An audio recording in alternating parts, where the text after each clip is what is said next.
I am the Tofu Golem. Please enjoy the video. You start by making the folder you want to lock. Create it now and name it clearly so you don't confuse backups. Once done, move only the files you intend to protect into that folder. Make sure to back up critical data elsewhere before applying encryption or scripts. You'll avoid accidental loss and make the process reversible.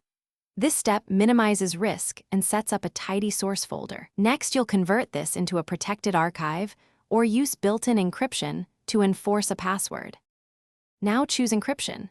Windows EFS encrypts per user. Enable it in Properties right arrow Advanced because it ties access to your Windows account. If you prefer a password prompt, compress the folder into a zip and add a password with 7-zip or WinRAR. These tools offer AES 256 for stronger protection. Make sure to pick a strong passphrase, long, unique, and memorable, or store it in your password manager. Once the archive is created, verify you cannot open it. To finish, confirm the encrypted archive opens only with your password, and then securely delete the unencrypted originals using a recycle bin empty or a file shredder tool. Make sure you have a recovery plan.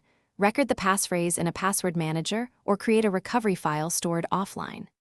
If something goes wrong, if the archive won't open, don't panic.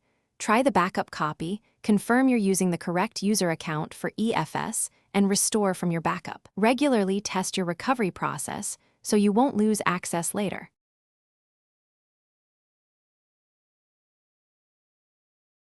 Thanks for watching.